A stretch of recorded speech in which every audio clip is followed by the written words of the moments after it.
Hello everyone, this is Puruj Anuthriya. We was discussing class 6 science NCERT chapter number 9। Chapter का नाम है विद्युत तथा परपथ। इससे संबंधित दो पार्ट ऑलरेडी मैं अपने चैनल पर डाल चुका हूँ। ये पार्ट 3 है और फाइनल है। ठीक है, तो चलिए बिना किसी देरी की स्टार्ट करते हैं। टॉपिक है विद्युत स्विच 9.4। घर में हमने जो टॉर्च तैयार की, देखो एक्चुअली क्या अपन ने पिछले सेशन में ये देखा था, क्या किया था अपन ने, एक सेल लिया था। इस सेल के नीचे की साइड में एक तार जोड़ा और ये जो नीचे वाला टर्मिनल है, बल्ब का नीचे वाला टर्मिनल हमने डायरेक्टली कनेक्ट किया था इसके सेल के टर्मिनल के साथ। ठीक है, तो ये एक साधारण स्विच हो गया। ठीक है, इसमें क्या किया, अपन हाथ से बार बार टच कर रहे हैं, अलग कर रहे हैं, टच कर रहे हैं, अलग कर रहे हैं। ठीक है, इस तरीके से साधारण स्विच हो गया।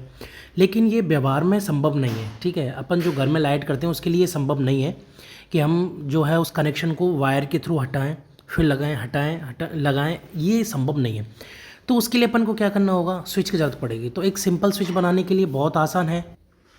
करना क्या है, अपन को एक थर्माकोल लेना है। ठीक है, थर्माकोल 2 पिन लेनी है, जो नोटिस बोर्ड वाली पिन होती है ना, वो पिन लेनी है और उसमें थर्माकोल में लगा देनी, एक यहाँ लगा देनी और एक यहाँ लगा देनी। ठीक है, 2 पिन लग गई। उसके बाद इस पिन की जो सेफ्टी पिन होती है उसका पीछे वाला जो पोर्शन होता है, पीछे वाला, उसको उसके पिन के अंदर लगा देना है उसे। ठीक है, और वो पिन क्या ईजिली ऐसे ऐसे ऐसे ऐसे घूम सकती है फिर। ठीक है, ऐसे घूम सकती है। और ध्यान रखना है आपको कि जो ये सेफ्टी पिन है, ये सेफ्टी पिन है, वो इस वाले जो पिन है इसको टच करनी चाहिए। जब यहाँ पे आए तो टच करनी चाहिए इसको।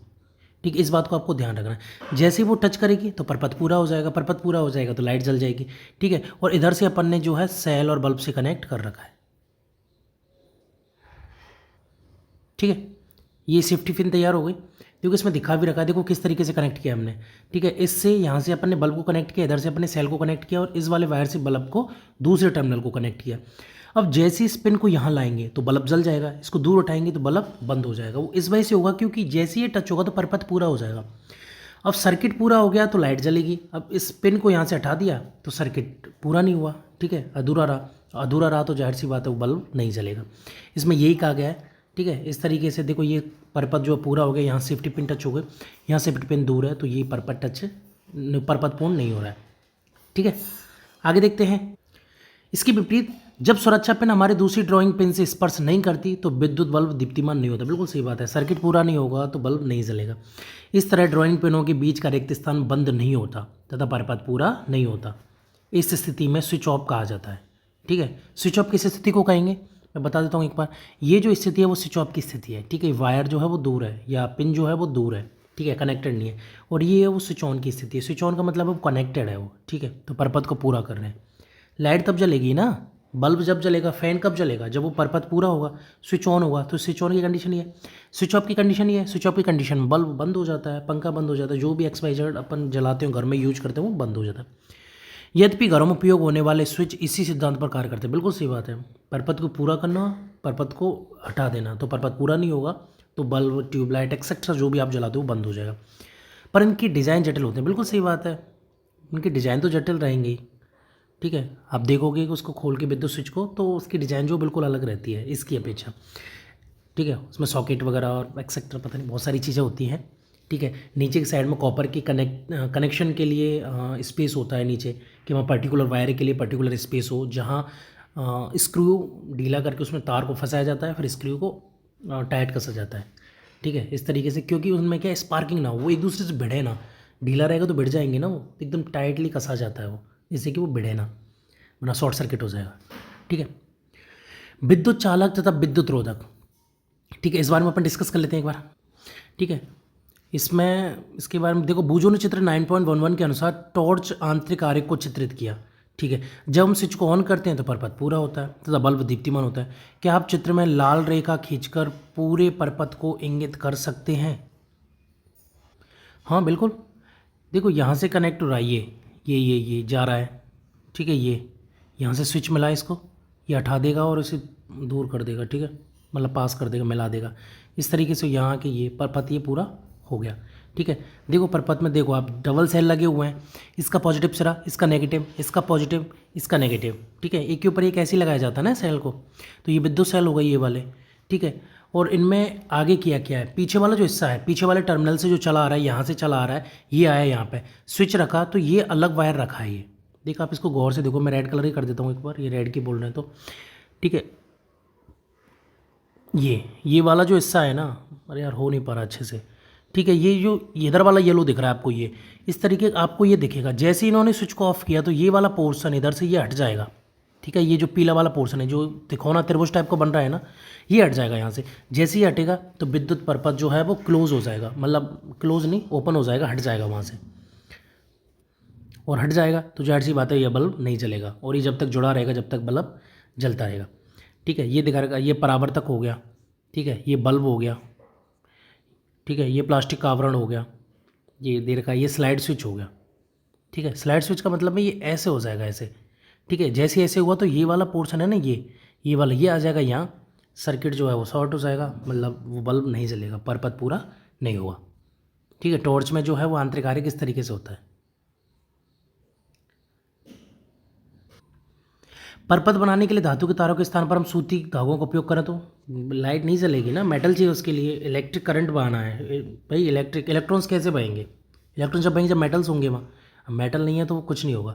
क्या आप सोचते हैं इस अवस्था में बल्ब दीप्तिमान होगा? बिल्कुल नहीं होगा। विद्युत धारा के प्रवाह के लिए परपथ में किस प्रकार के पदार्थों का उपयोग किया जाता है? मेटलिक, जो मेटल के बने होते हैं। ठीक है, जिनमें इलेक्ट्रॉन जो है ईजिली जो है वो फ्लो कर सकें, उन पदार्थों के उपयोग, उन पदार्थों का उपयोग किया जा सकता है। ठीक है, अगला क्रियाकलाप देखते हैं अपन एक बार। ठीक है, अगले क्रियाकलाप में क्या है? अगले क्रियाकलाप में है कि ये जो सेल है, ये सेल है, इसको यहाँ से बल्ब से कनेक्ट कर रखा और दूसरे टर्मिनल को इधर फ्री छोड़ दिया और इसके इस टर्मिनल को फ्री छोड़ दिया। अब एक्चुअली क्या, अपन इसको डायरेक्ट नहीं मिला रहे, किसी मेटल के थ्रू मिला रहे हैं, फॉर एग्जाम्पल इस चाबी के थ्रू मिला रहे हैं, तो क्या होगा? बल्ब जलेगा? बिल्कुल हाँ जलेगा, क्योंकि ये मेटल है। ठीक है, इसके थ्रू इलेक्ट्रॉन्स का प्रवाह होगा, लाइट का प्रवाह होगा और बल्ब जलेंगे। ठीक है, इसकी जगह अलग अलग का देखना है आपको कि किस किस के साथ जलता है। जैसे कि जांच करने के लिए विभिन्न पदार्थों, जैसे सिक्के का जलेगा, कॉर का नहीं जलेगा, रबड़ का नहीं जलेगा, कांच का नहीं जलेगा, चाबियों का जलेगा, पिन का जलेगा, प्लास्टिक का स्केल नहीं जलेगा, लकड़ी का गुटका बिल्कुल नहीं। ठीक है, एल्युमिनियम की पत्ती बिल्कुल जलेगा, मोमबत्ती बिल्कुल नहीं, सिलाई मशीन की सुई जलेगा, थर्माकोल नहीं जलेगा, कागज़ नहीं, पेंसिल। ठीक है, इस तरीके से ये कुछ चीज़ों से जो मेटेलिक है उनसे जलेगा, जो मेटेलिक नहीं उनसे नहीं जलेगा। चालक परिक्षिप्त के तारों के स्वतंत्र स्वरों को प्रत्येक नमूने से बार बार स्पर्श कीजिए। ठीक है, ये क्रियाकलाप है और हमने आपको डिस्कस कर लिया इस बारे में कि जो मेटालिक होगा उससे जलेगा, जो मेटालिक नहीं होगा उससे नहीं जलेगा। ठीक है, इसमें आपको देखो ये दे रखा है, ये इस तरीके का ये आपको इसमें टेबल में बनना है। चाबी धातु की है तो जलेगा हाँ, रबड़ है तो नहीं जलेगा, स्केल प्लास्टिक का है तो नहीं जलेगा, माचिस की तीली लकड़ी की है तो नहीं जलेगा। ठीक है, कांच की चूड़ी नहीं जलेगा, लोहे की कील बिल्कुल जलेगा। ठीक है, तो इस तरीके से जो धातु के हैं, ठीक है, वो जलेगा। ठीक है, और बाकी के अलावा नहीं जलेगा। आप क्या पाते हैं? परीक्षण के लिए उपयोग किए गए कुछ पदार्थों से तारों के स्वतंत्र श्रेय लगाने पर बल्ब दीप्तिमान नहीं होता। ठीक है, ठीक है, जिनसे बल्ब नहीं जलता वो विद्युत के कुचालक होते हैं। सॉरी, जिनसे जलता है वो विद्युत के चालक और जिनसे नहीं जलता वो विद्युत के कुचालक या विद्युत रोधक होते हैं। ठीक है, तो जिनसे जल रहा है, ठीक है, जो मेटालिक हैं वो विद्युत के चालक हो गए, जो मेटालिक होते हैं वो विद्युत के चालक होते हैं। विद्युत रोधक जो मेटालिक नहीं होते, ठीक है, नॉन मेटालिक, वो जो होते हैं वो विद्युत रोधी होते हैं, विद्युत के कुचालक होते हैं। उनमें लाइट का प्रवाह नहीं होता, उनमें विद्युत धारा का प्रवाह नहीं होता। ठीक है, ये हो गया। उन पदार्थों के नाम बताइए जो विद्युत चालक है, उन पदार्थों की जो विद्युत रोधक है। ठीक है, अपन ने वो डिस्कस कर लिया था। ठीक है, जो भी मेटालिक डाल लो आप, कोई भी विद्युत चालक हो गए, लोहा हो गया, कॉपर हो गया, ठीक है, एल्युमिनियम एक्सेट्रा, जो भी विद्युत रोधी में लकड़ी का, कांच का, प्लास्टिक का टुकड़ा वगैरह, ये सब ये जो है वो नहीं जलते। ठीक है, आपने क्या निष्कर्ष निकाला है? कौन से पदार्थ विद्युत चालक है? ठीक है, ये अपन डिस्कस कर लिया। उन पदार्थों को स्मरण करना जो चमकदार होते हैं। तो जो मेटालिक होते हैं वो चमकदार होते हैं। क्या वे विद्युत के चालक होते हैं? बिल्कुल हाँ, जो मेटालिक होते हैं विद्युत के चालक होते हैं, वो चमकदार होते हैं। ठीक है, जब आप आसानी से समझ सकते हैं कि तारों को बनाने के लिए तांबा, एल्यूमिनियम तथा अन्य धातुआं क्यों प्रयोग में की जाती है। आइए क्रियाकलाप 4 को स्मरण करें, जिसमें हमने स्विच के साथ एक परपथ बनाया था। जब स्विच खुली स्थिति में था तब क्या 2 ड्राइंग पिन थर्माकोल शीट से जुड़े हुए नहीं थे? बिल्कुल जुड़े हुए थे, परंतु आप जानते हैं थर्माकोल एक विद्युत रोधक है। बिल्कुल सही बात है। रिक्त स्थानों में जब वायु होती है तब क्या होता है? चूंकि स्विच के 2 ड्राइंग पिन के बीच में जब केवल वायु थी तो बल्ब दीप्तिमान नहीं होता। इसका तात्पर्य है कि वायु भी विद्युत रोधी है। बिल्कुल सही बात है, वायु जो होती है वो विद्युत रोधी है। अगर वायु विद्युत रोधी नहीं हो तो सभी जगह करंट ही करंट हो। ठीक है, जहाँ भी नग्न तार मिला तो वहाँ से वायु के थ्रू करंट फैल जाएगा ना, लेकिन वायु जो है विद्युत रोधी होती है, इसीलिए करंट जो है पूरे इन्वायरमेंट में इस तरीके से नहीं फैलता। ठीक है, अदरवाइज सर्वाइव करना पॉसिबल नहीं होता। ठीक है। विद्युत चालक तथा विद्युत रोधक हमारे लिए समान रूप से महत्वपूर्ण है, बिल्कुल महत्वपूर्ण है। स्विच, विद्युत प्लग, सॉकेट स्वचालक पदार्थों से बनाए जाते हैं। नहीं, स्विच, विद्युत प्लग और सॉकेट स्वचालक पदार्थों से बनाए जाते हैं।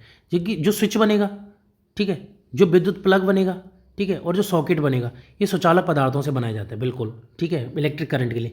दूसरी ओर विद्युत तारों, प्लग के ऊपर के भाग, स्विच तथा विद्युत उपकरणों के अन्य भाग जिन्हें लोग स्पर्श कर सकते हैं, वो क्या है, विद्युत रोधी पदार्थों के बनाए जाते हैं, रबड़ अथवा प्लास्टिक के। क्योंकि अंदर करंट बहना चाहिए, बाहर करंट नहीं आना चाहिए, तो दोनों ही ज़रूरी है ना। विद्युत के सुचालक भी ज़रूरी हैं। विद्युत के सुचालक इसलिए ज़रूरी हैं क्योंकि अंदर करंट का प्रवाह करवाना है, लेकिन विद्युत के कुचालक इसलिए ज़रूरी हैं क्योंकि अपन जिन चीज़ों को स्पर्श करते हैं, स्विच को दबाएंगे तो कैसे दबाएंगे, बाई फिंगर। अब बाई फिंगर दबाएंगे तो जाहिर सी बात है वो विद्युत का कुचालक होना चाहिए, अदरवाइज हमें करंट लग जाएगा, ठीक है। तो दोनों ही हमारे लिए बहुत ज़्यादा जरूरी है। आपका शरीर विद्युत का बहुत अच्छा चालक होता है, बिल्कुल सही बात है, बहुत जल्दी करंट पकड़ता है, आप टच करके देखो। नहीं सॉरी, टच करना नहीं है, I am sorry for this. विद्युत उपकरणों का उपयोग करते समय सावधानी बरती है, बिल्कुल सही बात है। तो इस बात को आपको ध्यान रखना है कि आपका शरीर जो होता है विद्युत का बहुत अच्छा चालक होता है, तो आपको टच नहीं करना है उसको, ठीक है। ट्राई नहीं करना है कि आप टच करके देखें कि हम सुचालक हैं या कुचालक हैं, बिल्कुल नहीं। आपका बहुत अच्छा चालक होता है, इसको आपको ट्राई नहीं करना है। It will be dangerous to your life. And आपका चैप्टर यहीं कंप्लीट होता है। फिलहाल के लिए इतना ही, अगला चैप्टर अपन अगली वीडियो में कंप्लीट करेंगे। Thank you.